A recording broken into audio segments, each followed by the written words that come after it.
बिहार में बहुत से बौद्ध स्तूप हैं। उनमें से एक है पश्चिम चंपारण जिले का लौरिया नंदनगढ़। पश्चिम चंपारण जिले के जिला मुख्यालय बेतिया से करीब 26 किलोमीटर की दूरी पर है लौरिया और वहां पे ये है लौरिया का नंदनगढ़। आप देखिए, कोणीय संरचना वाला ये एकमात्र गढ़ है। बाकी जितने भी बौद्ध स्तूप हैं और वो गढ़ हैं वो गोलीय संरचना में पाए जाते हैं, लेकिन लौरिया का नंदनगढ़ कोणीय संरचना का बना हुआ है। मैं आपको बताऊं कि अलेक्जेंडर कलिंगम ने 1980 में इस गढ़ की खोज की थी। जब इस गढ़ को खोजा गया था तो 3 दिए मिले थे। उन तीनों दिए पर अशोक के समय के अभिलेख पाए गए थे। उससे पता चलता है कि ये अशोक कालीन यानी जितने मौर्य थे उन्हीं के शासन में बना होगा। अब क्योंकि इसे नंदनगढ़ कहते हैं तो ये माना जाता है कि राजा नंद थे और उन्हीं राजा नंद के नाम पर इसका नाम नंदनगढ़ है और ये उन्हीं का महल हुआ करता था। यानी ये कह सकते हैं कि ये फोर्ट ऑफ राजा नंद है। मैं लौरिया नंदनगढ़ के सबसे निचले हिस्से में खड़ा हूँ। आप इसका स्ट्रक्चर देखिए, जहाँ भी छोटे अवशेष बचे हैं वो भी कोणीय संरचना में बचे हैं। यहाँ देखिए, ये भी कोणीय संरचना में है। मैं आपको आगे बढ़ के दिखाऊंगा, इसके भी कोणीय संरचना, मतलब ये कहीं से गोल नहीं है। ये पूरे हिस्से, यहाँ से आप इस साइड मैं अपने कैमरामैन से कहूँगा कि ये इलाका दिखाएं, ये इलाका भी कोणीय संरचना में है। यहाँ से ऐसी जितनी भी दीवार यहाँ है सब के सब ऐसे ही कोणीय संरचना में बनी हुई है और इन कोणीय संरचनाओं की दीवार से ये पूरा का पूरा किला खड़ा किया गया है। ऐसे दिखता है लौरिया का नंदनगढ़ कोणीय संरचना वाला। आप नीचे से ऊपर की ओर, मैं कहूंगा कि मेरे कैमरामैन से ये दिखाएं और देखिए नीचे से ऊपर की ओर कोणीय संरचनाओं के साथ ये किला कैसे दिखाई देता है।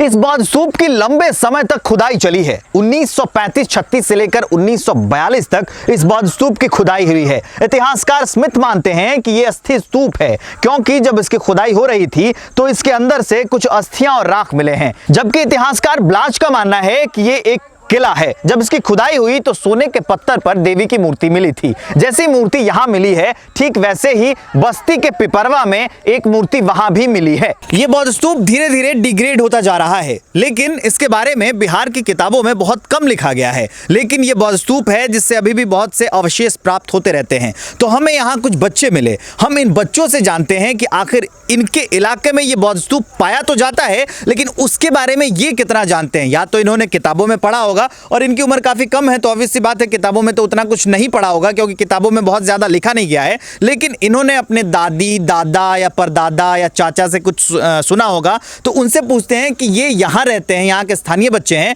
और ये क्या जानते हैं इस स्तूप के बारे में। क्या नाम है आपका? My name is Ajit Kumar. Ajit ji, आप यहीं के रहने वाले हैं? जी। तो आप तो पढ़ाई भी करते हैं जी। और ये जानते भी होंगे कि यार घर तो किसी का ऐसा होता नहीं है। जी। तो घर ऐसा नहीं होता तो आपने पूछा होगा कि ये किसी का घर नहीं है तो क्या है।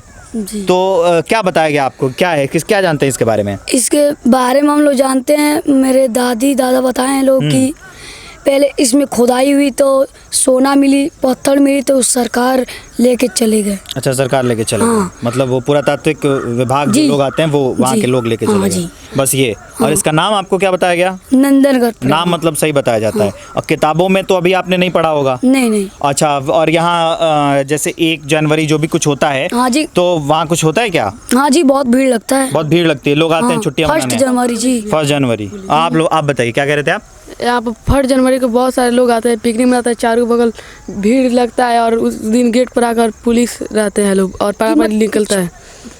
मतलब कि यहीं पार्क में खाना नहीं बनाए कि यहाँ की आगे भीतर सकती है, इसीलिए बगीचा है उसमें जाते हैं लोग। मतलब ये जितनी चीजें हैं उसको बचाए रखने के लिए पुलिस वाले आते हैं और ये कहते हैं कि अगर 1 दिसंबर को भीड़ लगती है पिकनिक मनाने के लिए तो लोग आए और ये सारी चीजें खराब ना कर दे, इसलिए करते हैं। हाँ जी। और आप भी कुछ कहेंगे?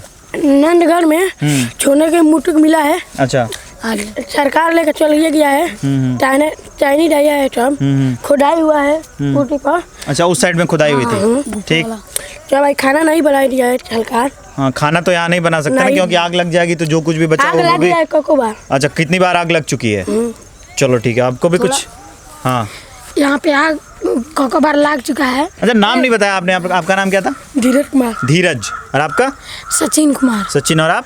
मुकेश कुमार। मतलब आप लोग सब लोग यहाँ पढ़ाई करते हैं और आपने मतलब ये अपने लोगों से सुना है और आप यहाँ देखते आए हैं, ज़्यादा या तो घर के बड़े लोग बताते हैं और नहीं तो आप लोग ये देखते आए हैं कि यहाँ कैसे मतलब क्या होता है। ये नंदनगढ़ है, लोग पिकनिक मनाने आते हैं, खुदाई होती है तो मूर्तियाँ निकलती हैं, लेकिन जो लोग खुदाई करने आते हैं वो लोग लेके चले जाते हैं। तो ये है लौरिया नंदनगढ़ के बारे में। वैसे ये पुरातत्व विभाग ने इसको संरक्षित कर रखा है। बिहार सरकार शायद ही ध्यान देती है, क्योंकि अगर ध्यान देती तो ये इस हालत में नहीं होता। आप देखिए कहीं भी रिपेयरिंग का काम दोबारा से नहीं हुआ है। ईंट जहां रखी गई है वैसे ही बर्बाद है और बच्चे इतना कुछ जानते हैं, किताबों में कुछ खास लिखा नहीं गया है। दादा दादी ही बच्चों को बताते हैं कि ऐसा कुछ है और सफाई भी नहीं हुआ है। इन छोटे बच्चों को भी पता है कि सफाई नहीं होती है ना, कभी कभी होता है। तो मैंने देखा 8-9 साल हो गया सफाई एक बार ही, तो उसके बाद सफाई एक बार नहीं आती। मैं आया था तो मैंने देखा था कि वो पेस्ट बना के और ईंट का करके और बीच बीच में भर देते हैं ताकि हाँ एक डे बना है, उसके बाद टूटा फूटा है, उसी के लिए कोई नहीं बनवाता। उसके बाद से दोबारा कुछ नहीं बनता है। तो ये है लौरिया नंदनगढ़ का हाल और ये है बिहार पर्यटन का हाल। नंदनगढ़ के कैंपस में ही इसके तुरंत बाद मतलब जहां से वो गढ़ खत्म होता है उसके बाद एक सड़क है और सड़क से थोड़ी दूर हटके ये तालाब है। इस तालाब में एक जमाने में मछलियां हुआ करती थी, अभी तालाब की हालत खराब है, धीरे धीरे सूख गया है तालाब। मैं कहूंगा रवि से, जो मेरे कैमरामैन है, ये दिखाएं पीछे का इलाका कि ये तालाब लगभग सूख गया है और उसमें जितने भी पौधे हैं, जलीय पौधे हैं, वो बाहर निकल के चले आए हैं। तो ये चीज़ें संरक्षित करनी चाहिए, लेकिन जितनी भी संरक्षित करने की चीज़ें हैं वो लगभग खत्म हो रही है, क्योंकि बिहार का पर्यटन मंत्रालय इस पर ध्यान नहीं देता। बौद्ध स्मारकों में ये थी लौरिया नंदनगढ़ की यात्रा। आपका रिपब्लिकगंज आपको फिर से दिखाएगा और बताएगा किसी नए स्तूप के बारे में, किसी नए स्मारक के बारे में। तब तक अगर आप हमारा चैनल YouTube पर देख रहे हैं तो चैनल को सब्सक्राइब करिए। अगर आपने हमारा Facebook पेज देखा है तो उसे लाइक करिए, शेयर करिए, कमेंट करिए कि आप कौन से स्तूप के बारे में जानना चाहते हैं। नमस्कार।